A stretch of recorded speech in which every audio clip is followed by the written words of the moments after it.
Bienvenue à toutes et à tous dans Kana en aparté. C'est parti pour une nouvelle émission du podcast audio lancé par l'un des éditeurs historiques du manga en France, les éditions Kana. On se retrouve ici chaque semaine pour parler de manga dans deux types d'émissions, soit pour une demi-heure d'analyse et de discussion, ou soit pour une version longue, des entretiens, soit environ une dizaine de minutes d'aparté, c'est en alternance, un coup l'un et un coup l'autre, mais c'est toutes les semaines. Pensez surtout en tout cas à activer les notifications et à mettre une petite note, un commentaire ou à partager autour de vous ce podcast. Aujourd'hui, nous allons en Angleterre pour parler d'une série qui bénéficie d'un spin-off en ce mois d'octobre 2024. J'ai nommé Moriarty the Patriot. Et moi j'ai envie de te dire, enquêteurs de tous les pays, unissez-vous. Alors c'est parti pour une émission pleine d'enquêtes et de mystères. Je suis Maxime Bender et je vous invite à poursuivre cette écoute avec Mathieu Adman, Antonin Lacombe et Julie. Si tu dis un génie du mal, tu peux pas juste te contenter de faire le mal. Que les auteurs ont mixé avec plein de choses. Ce sont des thématiques un peu intemporelles, donc forcément tout ce qui est inégalité, lutte des classes, désinformation, c'est des choses qui peuvent faire écho en fait à maintenant. Pour nous éclairer aujourd'hui, nous avons le Sherlock ou le Watson des éditions Kana, Mathieu Adman, chef de produit aux éditions Kana. Salut Mathieu. Salut tout le monde, à choisir. T'as plus fait des études de médecine ou un BTS Rubik's Cube? J'ai tenté le Rubik's Cube, ça n'a pas été probant, j'ai jamais tenté l'opération, donc faut que j'essaye si quelqu'un est volontaire. Donc Watson plutôt, alors ça marche. Également avec nous, celle qui a dévoré Moriarty en long, en large et en travers, Julie du podcast La 5e de Couve. Salut Julie. Salut tout le monde. Et enfin celui qui est tellement fan de l'Angleterre depuis qu'il a lu Black Butler qu'il voulait absolument participer à cette émission, Antonin Lacombe, journaliste pour les magazines Japan Live ou Japan Max. Salut Antonin. Salut à tous et petite pensée à ma grand-mère qui est britannique. N'est-ce pas? Voilà. N'est-il pas? C'est quoi tout de suite à la grand-mère. Avant de commencer, est-ce que Moriarty the Patriot, ça devient chez Kana doucement mais sûrement un pilier du catalogue ou est-ce que c'est encore un peu trop jeune? Clairement, pilier du catalogue, le mot est un peu fort, mais par contre, sur les dernières nouveautés qu'on a lancées sur les dernières années, c'est celle qui marche très bien, qui a un public en fait très fidèle, un peu à la manière de Black Butler, alors avant que le rythme de Black Butler devienne un peu plus compliqué. Mais vraiment, Moriarty s'est lancé, ça marche, un super middle, donc c'est pour ça qu'on n'a pas hésité à publier Moriarty the Remain. Et pour l'anecdote, à l'époque, quand c'était publié au Japon et pas encore licencié en France, le directeur des droits étrangers chez Shueisha, donc on était sur la période Promise Neverland, prédisait donc un énorme succès pour Promise Neverland évidemment et pour Moriarty parce qu'il voyait le potentiel à l'international, notamment parce que ça se passe pas au Japon. Il vous l'a vendu, il est fort. Il est fort. Passons tout de suite au résumé de Moriarty pour ceux qui ne connaissent pas encore cette série. Nous sommes en Angleterre, dans la seconde moitié du 19e siècle, et c'est là que deux orphelins sont recueillis par la famille Moriarty, non sans quelques heurts, et cela à la demande du fils héritier, le jeune Albert. En effet, il partage un idéal avec ces deux garçons. Cet idéal, c'est renverser la société britannique inégalitaire dans laquelle prime toujours la classe sociale. Venant donc d'une bonne famille, il leur offre ainsi de partager sa réputation et petit à petit, ils pourront mettre leur projet en place. Ellipse, on arrive ainsi 13 ans plus tard et les frères Moriarty sont devenus des consultants du crime. Ils proposent leurs services à tous ceux qui le demandent, victimes d'injustice, vengeance, etc. Et leur cible, ce sont quasiment toujours ces riches qui font souffrir les autres. Est-ce qu'avec Moriarty, on est déjà dans la revisite du mythe de Sherlock Holmes ? Alors, revisite, je dirais pas ça exactement, mais pour moi, c'est une sorte de cousin éloigné qui serait, asiatique de l'œuvre de Sir Conan Doyle, puisque on trouve énormément d'éléments qui existent dans la bibliographie de Sherlock Holmes. Et qui sont réutilisés dans le manga à petites touches, dans différentes histoires, différentes énigmes, et ça donne un résultat effectivement qui peut être très très étonnant, je pense, au premier abord. Moriarty the Patriot, Mathieu, la première fois que tu l'as lu, tu as eu quel sentiment? Tu t'es dit ok, là c'est du vrai Sherlock Holmes ou on est dans quelque chose de très éloigné? Franchement, le premier lien que j'ai fait avant tout par rapport à la construction de l'histoire, c'est Death Note. Où vraiment t'avais cette dualité entre deux génies intellectuels qui font des plans sur X tomes, et où t'as vraiment une confrontation directe, t'as les deux personnages qui sont au premier plan. Le lien avec Sherlock Holmes, honnêtement, c'est un peu comme vient de le dire Julie, tu le fais par rapport à toutes les références qui sont faites, mais c'est fait à la manière à la manière japonaise, pardon. C'est-à-dire que vraiment, ils vont prendre fan service et tout balancer pour attirer les gens. Si vous regardez beaucoup d'animés ou vous lisez beaucoup de mangas, souvent les Français, c'est Jeanne d'Arc apparue chez les Japonais. Voilà, ils ont vraiment cette image-là. Et donc là, ils ont fait pareil. Ils utilisent en fait le nom de Sherlock Holmes et tout ce qu'il y a autour pour faire leur propre manga. Mais on n'est clairement pas dans une adaptation d'un roman de Sherlock Holmes où on va suivre tout à la lettre en fait. C'est intéressant, Julie, ce que Mathieu compare Moriarty et Death Note. On est à chaque fois que des anti-héros ou pas? Ah ben écoute, je pense que c'était l'idée de départ, de partir sur le grand ennemi, l'ennemi juré de Sherlock Holmes qui est donc le professeur Moriarty, et de complètement détourner le concept en déjà créant ce trio de cette fratrie qui va donc s'élever contre les inégalités de la société britannique pour revendiquer plus d'égalité, mais d'une façon vraiment tortueuse quoi. Et là on retrouve quand même ce qui fait le sel des intrigues de Sherlock Holmes, comme tu disais, de calculer ses coûts, de essayer de comprendre au mieux la psychologie humaine et de tirer parti des faiblesses des uns et des autres pour mener sa barque au milieu de tout ce qui est des non-dits finalement. Donc après effectivement, si tu dis un génie du mal, tu peux pas juste te contenter de faire le mal en fait. Il va te falloir une motivation, un peu nourrir ça et donner un petit peu plus d'ampleur au truc. Sinon, ça fait un peu trop binaire et ça tient pas. Et tu peux pas te confronter à Sherlock Holmes si t'es trop vite quoi. Et tu vois le parallèle en fait entre William et Light du coup dans Death Note, tu le vois aussi dans le but en soi est pas mauvais parce que à la base c'est quand même faire tomber la noblesse et que tout le monde soit égaux.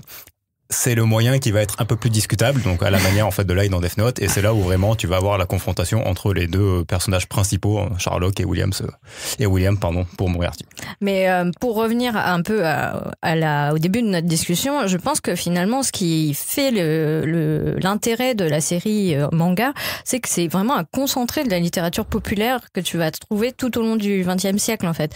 Même si ça prend racine dans une des séries les plus connues qui est Sherlock Holmes et qui effectivement dès son apparition a été un très grand succès populaire que ça soit aux États-Unis mais dès qu'il a été traduit dans différentes langues et au Japon c'est également une institution. Il y a énormément de mangas et de productions culturelles autour de ce personnage et de toute cette série de romans, mais il n'y a pas que cet univers finalement qui tient ce manga, puisque comme on disait, il y a tout aussi le cadre de la société victorienne. Alors vieillissante, enfin je veux dire se terminant, parce que bon on est clairement, même s'il y a cette fameuse ellipse dès le départ de 13 ans, on est aux alentours des années 1880, donc effectivement pile dans l'époque Sherlock Holmes, mais ce qui est marrant c'est qu'il y a beaucoup d'autres petits anachronismes que les auteurs japonais vont se permettre pour donc utiliser des personnages très populaires comme James Bond, comme il y a aussi beaucoup de références à Jack l'Éventreur, qui, bon, lui est plutôt effectivement contemporain de Sherlock Holmes, mais il y a également toutes sortes d'influences qu'on va retrouver dans ce manga. Je crois que c'est trop bien quand on est un auteur de pouvoir se permettre d'aller prendre des archétypes et des personnages connus, parce que en termes d'introduction de personnages, t'as beaucoup moins de boulot à faire et tu peux te concentrer sur d'autres choses, sur l'intrigue, sur d'autres éléments de scénario et de récit, et ça te permet de proposer autre chose en fait. C'est une vraie ligue des gentlemen extraordinaires en fait. Là pour le coup oui, et je trouve aussi que c'est ce qui est intéressant, c'est de voir quelles sont les interprétations interprétation qu'on a du personnage de Sherlock Holmes, qui au bout d'un certain temps devient une page blanche, quoi. Tu peux vraiment lui prêter des traits différents. Alors là, il est plutôt jeune, plutôt il a gardé son caractère de cochon, mais il reste plutôt sociable. Il y a une sorte de désinvolture un peu rock qui est assez intéressante, et on trouve pas le cocaïnomane super anxieux ou très misanthrope, quoi. Là, c'est plutôt quelque chose qui est contrebalancé par à nouveau cette fratrie des frères Moriarty qui eux jouent toute la partition inverse, d'être hyper sociable, hyper intégré, d'avoir un immense réseau, parce qu'ils ont effectivement des grands projets et qu'ils doivent s'assurer l'appui de énormément de personnes. Tu parlais de Jack l'Éventreur il y a quelques instants, et ça tombe bien, spoiler, très léger spoiler. Il est là. Il est là avec nous aujourd'hui. Non, et ça tombe bien, il est dans The Remains, le spin-off de Moriarty the Patriot. Dans ce spin-off qui est sorti au début du mois d'octobre, le premier spin-off de Moriarty, appelé The Remains, qu'on peut traduire par les vestiges. Les Moriarty vont cette fois aller dans leur ancien manoir familial, l'ancien manoir familial des Moriarty, qui est aujourd'hui à l'abandon, et ils y retrouvent un mystérieux journal d'enquête qui les entraîne dans leur passé, et donc Jack l'Éventreur, mais pas que. Non, et puis en fait, même The Remains, c'est intéressant parce que c'est le fait que tu traduises par les vestiges. Donc, le plus grand, un des très très grands romans de la littérature des années 80, 1980, c'est quand même The Remains of the Day, qui est donc un roman britannique qui a eu le prix Nobel, et donc en 1989, et donc écrit par Kazuo Ishiguro, qui est donc un auteur d'origine japonaise mais naturalisé britannique, et qui parle de toute cette dynamique des nobles et des aristocrates dans une Angleterre qui a un peu la gueule de bois, quoi. C'est un peu aux alentours de la Première Guerre mondiale, et donc à nouveau, moi je vois dans Moriarty the Patriot énormément de références littéraires qui sont quand même plus ou moins cachées, plus ou moins assumées, mais qui font une espèce de tricotage comme ça entre les différents personnages et différentes inspirations. Je vais faire mon chauvin, mais du coup, est-ce que tu as vu des références littéraires francophones ? Moi, écoute, je peux te dire que j'en ai trouvé. Ne serait-ce que pour le côté, alors on va dire, ça c'est hyper chauvin, mais le côté feuilletonnant, on peut penser à la littérature populaire du début du 19e siècle, parce que dans les journaux étaient publiés les premiers épisodes d'Alexandre Dumas, de Balzac, donc il y a énormément de littérature la littérature, on va dire, romanesque, chevaleresque, qui s'est propagée dans la culture populaire. Mais il y a également tout ce qui est je pensais aussi à Dickens. Bon, alors ça c'est anglais, mais il y a le côté quand même toute la misère londonienne que tu vois dépeinte dans les ennemis que les Moriarty veulent absolument combattre. Mais le plus grand clin d'œil à la littérature française que j'ai vu dans la série, c'est qu'il y a quand même tout un passage qui rappelle Les Misérables de Victor Hugo, avec notamment quand Jean Valjean vole des couverts d'argent pour ensuite être absous par alors je crois que c'était un abbé, mais je crois que c'est pas un abbé, je confonds avec l'abbé Faria, tu sais. Pardon. Mais en tout cas, oui, moi je pense qu'il y a des petits clins d'œil comme ça à droite et à gauche. C'est un manga qui nous fait donc voyager dans le temps, vous l'avez compris, notamment en Angleterre au 19e siècle, mais pas seulement, parce que tu me disais que tu voyais des choses bien plus actuelles, bien plus modernes, façon de parler. Alors, oui. James Bond, hein. James Bond. Alors, James Bond, oui, bien sûr, mais... C'est la bonne porte d'entrée, James Bond. Pourquoi ? Parce que Ian Fleming, il a quand même créé son personnage dans les années 50, mais c'est surtout qu'il est devenu extrêmement populaire dès qu'il a été interprété au cinéma dans les années 60 et surtout les années 70. Or, moi, je trouve que ce qui fait que la mayonnaise de ce manga prend bien, c'est qu'il y a ce vivier incroyable des histoires du 19e siècle que les auteurs ont mixé avec plein de choses propre à la culture populaire des années 1970, hein. Les 70s, les pas def, bon. Mais il y a tout, en tout cas, ce qu'on retrouve beaucoup dans les mangas de cette époque, c'est vraiment, je sais pas, disons... le récit d'initiation pour une jeunesse vraiment idéaliste, active, revendicatrice. Enfin, on pense tous à Ashita Nojo, par exemple. Mais il y a également tout ce qui concerne le concept de Bishonen, parce que là, on se retrouve quand même avec donc déjà 3 frères, mais qui sont entourés de leurs amis, de leurs agents, même la fratrie Sherlock Holmes. J'ai jamais vu un Mycroft aussi sexy. Hein, désolé mais je trouve qu'il y a vraiment donc ce concept du beau garçon qui est utilisé à fond, et donc c'était un concept qui a permis l'essor du boys love, donc notamment grâce aux travaux de Takemiya et de Ryoko Ikeda et de Moto Hagio.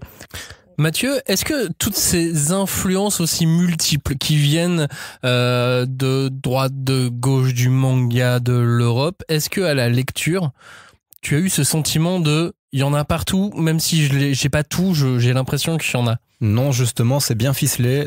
Déjà parce que ça arrive souvent arc par arc, donc tu te prends pas tout dans la figure en fait dès le début en te disant ah ouf, il y a James Bond, il y a Jack l'Éventreur, tout ça. Ça arrive quand même très progressivement et c'est assez. Alors moi personnellement en tout cas, je les ai pas vus venir et je trouve ça assez subtil. C'est-à-dire que la première chose c'est James Bond.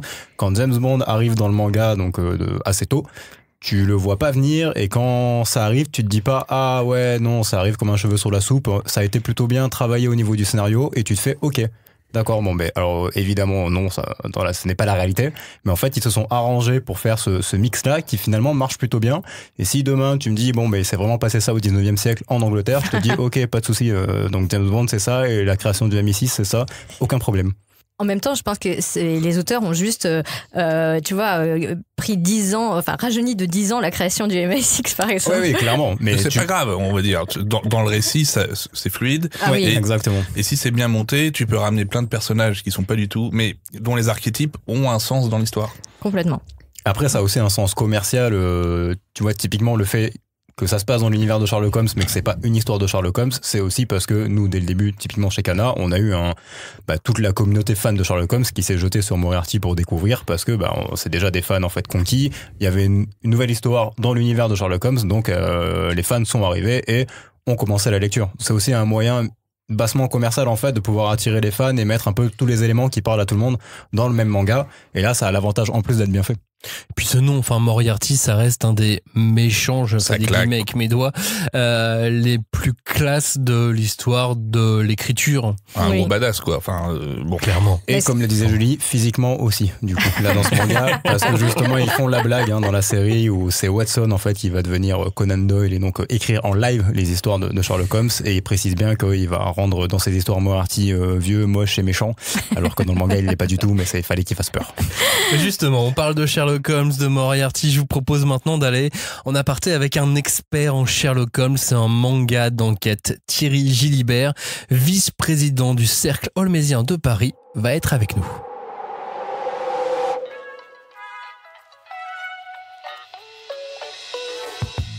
Bonjour Thierry.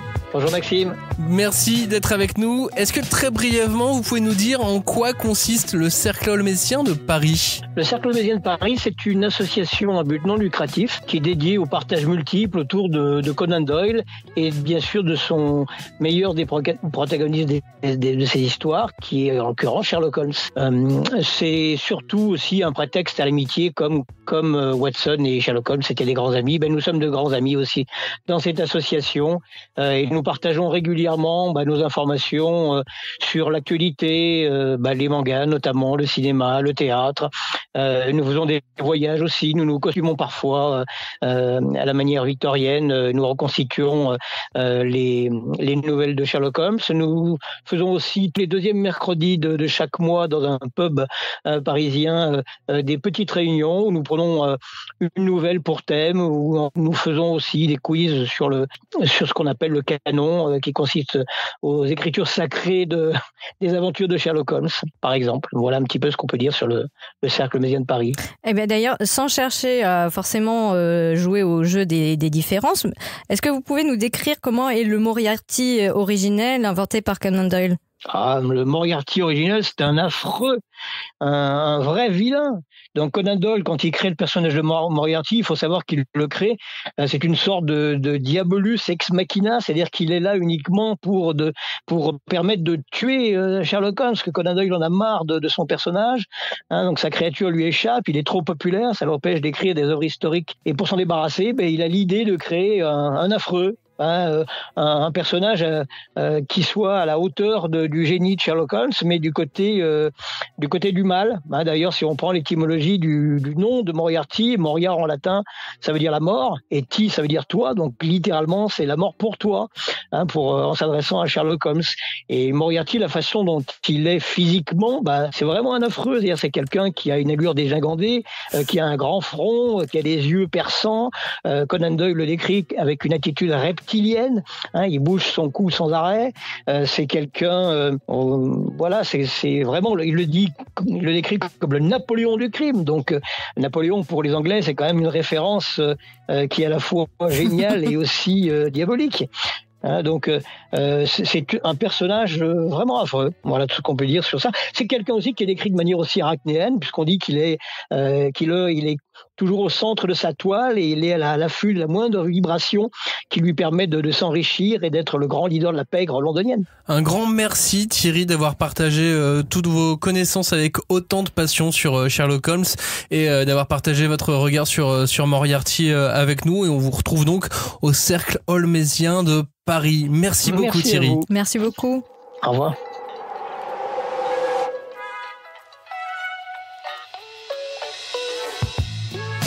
Retrouvez la version longue de cet aparté la semaine prochaine dans Cana en aparté. Place aux recommandations maintenant. Julie, un lecteur de Moriarty, sur quoi il peut enchaîner lorsqu'il est à jour des 19 tomes et du spin-off? Oh là là, en fait il y a tellement de choix, c'est un peu compliqué puisque comme on disait tout à l'heure, l'univers de Conan Doyle a été énormément utilisé dans la pop culture. Mais moi je dirais par exemple hors manga, la Ligue des Gentlemen Extraordinaires que Antonin a cité tout à l'heure par exemple. Il célèbre dans le studio actuellement. Voilà, en BD ou en comics. Mais il y a également, pour les amateurs de manga toujours, Bungo Stray Dogs, chez Ototo. Il y a également des animés autour de de Moriarty notamment. Mais on a également chez Kana d'autres séries qui font soit appel au cadre victorien, donc Black Butler. Et si on est plutôt intéressé par l'univers de Conan Doyle, il y a quand même Maitante Conan, le détective Conan, qui offre aussi de belles lectures, de belles heures de lecture. Ouais, c'est clair. Là, on vient de lâcher 20 tomes, on repart sur 103 tomes. Ou Black Butler, il y en a combien 33. 33, voilà. Et n'hésitez pas, moi ça me va, franchement, foncez en librairie, achetez du Cana. Le vendeur. Sinon, on peut penser à City Hall aussi, ça, de Rémi Guérin et de Guillaume Lapère, qui est sorti il y a un petit moment maintenant aux éditions Ankama. Parlons maintenant à nouveau de Moriarty. Moriarty le manga, mais Moriarty le personnage, mais Moriarty aussi l'univers. Moriarty la société. Justement, est-ce que avec ce manga, on s'attaque pas à des dilemmes moraux et sociétaux d'aujourd'hui? Alors, je pense que on va s'éloigner effectivement du côté divertissement que propose le manga, mais comme je disais en première partie, vu le nombre de références littéraires, ce serait étrange que il soit pas non plus influencé par des courants de pensée, des courants des philosophies finalement. Et on sait quand même que le XXe siècle a été traversé par des idées nouvelles qui ont ensuite donné lieu à des grands bouleversements historiques. Et donc, je trouve que ce qui est particulièrement intéressant dans Moriarty, c'est aussi la question qu'il pose sur le pouvoir de la presse à travers le personnage de Milverton, par exemple, qui est également dans le canon holmésien, mais qui là est vraiment devenu une espèce de réceptacle de toutes nos angoisses concernant la désinformation, la manipulation de la pensée des foules en fait, qui actuellement est aussi un sujet qui est très sensible. Mais bon, tu vois, enfin, il y a aussi, bon, c'est beaucoup plus ancien, mais pour revenir au courant de pensée, c'est ce qui est étrange dans ce manga, c'est que tu trouves donc toute une sorte de réflexion politique sur qu'est-ce que c'est que l'esprit républicain ou qu'est-ce que c'est que l'esprit commun en fait, puisqu'on peut pas parler de république au Royaume-Uni, c'est quand même, ce serait le crime de lèse-majesté par excellence. Déjà qu'ils veulent cramer leur capitale, alors là, oulala.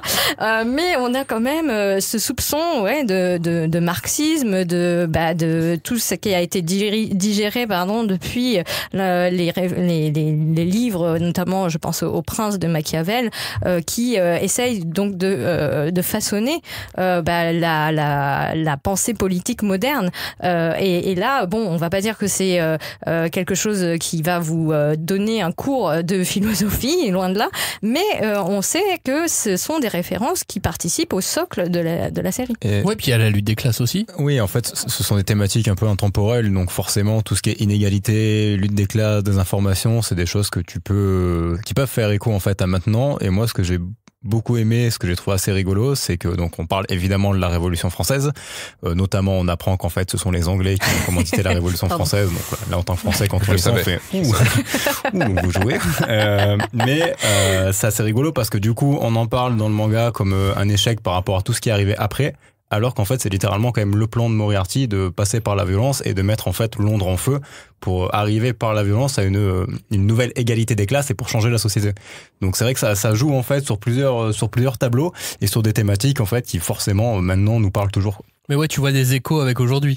Ah bah clairement, mais vu les thématiques, t'es obligé en fait parce que c'est des thématiques qui selon mon avis en tout cas, vont toujours faire des échos à toutes les époques. Les inégalités, jamais tu les résoudras quoi qu'il arrive. Donc dans 50 ans, tu liras Moriarty, tu diras ça fait écho aussi à aujourd'hui. Ce qui est intéressant, c'est que les personnages sont tous relativement jeunes, même s'ils sont adultes. Ils ont une vingtaine d'années. Certains, les plus vieux, comme Jack, ils ont vu aussi beaucoup de choses, mais ils ont eu une jeunesse tumultueuse, on va dire. Et c'est ça qui est intéressant, c'est qu'il y a une espèce de esprit très les shonen manga, d'avoir des jeunes gens face à leurs convictions, comment changer le monde, comment le façonner selon leurs idéaux et comment entrer dans l'action. Alors là, c'est quand même toute une machination qui est très complexe et c'est vrai que je pense que ça peut faire écho parce que c'est le propre de la jeunesse de trouver sa place dans le monde en disant ok, qu'est-ce que moi je peux apporter, qu'est-ce que moi je peux changer si je ne suis pas d'accord avec ce que je vois, ce que je constate, quoi. En sachant que tu es sur un héros qui se salit les mains. C'est aussi ça en fait la modernité du coup de ce manga et donc de ce shonen, c'est que là t'es pas sur les héros de shonen d'il y a 20 ans où on est vraiment sur les valeurs, la pureté entre guillemets, on tue personne et c'est pouvoir de l'amitié, on essaye de tout résoudre par quelconque dialogue ou alors un combat mais à la fin on est amis. Là non, dès le début en fait c'est ce qu'on voit plutôt depuis les 10 dernières années dans le shonen manga où on a des anti-héros du coup les fameux, donc on a parlé de Light dans Death Note, où pour atteindre le but on n'a pas peur de salir les mains, on n'a pas peur de fait de devenir nous-mêmes le méchant et ça va être en fait tout le dilemme de William dans Moriarty où il est là pour tuer les nobles et il comprend bien qu'à la fin s'il veut éradiquer le mal il va falloir qu'il s'éradique lui-même en fait. Vous êtes plutôt Albert, Louis ou William? William forcément, mais c'est parce que je parle encore de Death Note, mais forcément c'est celui qui est le plus mis en avant. Clairement, c'est aussi le héros du manga. Il y a quand même une figure christique aussi de William Moriarty qui est incroyable parce que il prend sur lui. Enfin, il y a vraiment tout un chemin de croix. Alors, on n'a pas du tout eu le temps d'évoquer ça, mais moi je suis super surprise aussi de ce point de vue, de ce parti pris d'en faire un ange déchu, quoi, hyper à la fois très pur, mais comme tu disais, qui est obligé vraiment de se jeter dans le sang pour espérer un jour atteindre son but. Donc c'est très romantique en fait comme vision. Et je reviens sur mon choix parce qu'en fait Albert il est pas vraiment mis en avant forcément dans le manga alors que c'est clairement le déclencheur de tout parce qu'en fait c'est lui à la base le noble, c'est lui qui vient de la famille Moriarty et c'est parce que lui rejette cette idée-là qui va permettre en fait à William d'arriver là où il en est et de pouvoir lui donner les moyens de faire son plan. En fait, le vrai noble qui a un regard lucide sur son monde et qui se dit c'est pas normal ce qui est en train de se passer et je comprends pas le système pyramidal de notre société, c'est Albert qui va le faire et c'est lui qui va entre guillemets tout mettre les graines en place pour que tout se passe bien dans le plan de William. C'est la fin de cette émission. Oui, c'est la fin de cette émission. Et vous allez pouvoir, si vous ne les avez pas déjà, retrouver les 19 premiers volumes de Moriarty, The Patriot, de Hikaru Miyoshi et Yosuke Takeuchi partout en librairie. Et n'oubliez jamais que si le manga n'est pas en rayon, il vous suffit de le demander à votre libraire et il peut le commander directement pour qu'il arrive habituellement très vite. Oui, c'est rapide. Normalement, la plupart du temps. La semaine prochaine, c'est la version longue de notre aparté avec Thierry. Et en attendant, merci pour votre écoute. Et n'oubliez pas un commentaire, une note ou des petites étoiles. C'est toujours encourageant. N'oubliez pas non plus de vous abonner à l'émission pour n'en rater aucune. Merci de nous avoir écoutés. Salut à tous. Merci, au revoir. Merci. Merci tout le monde.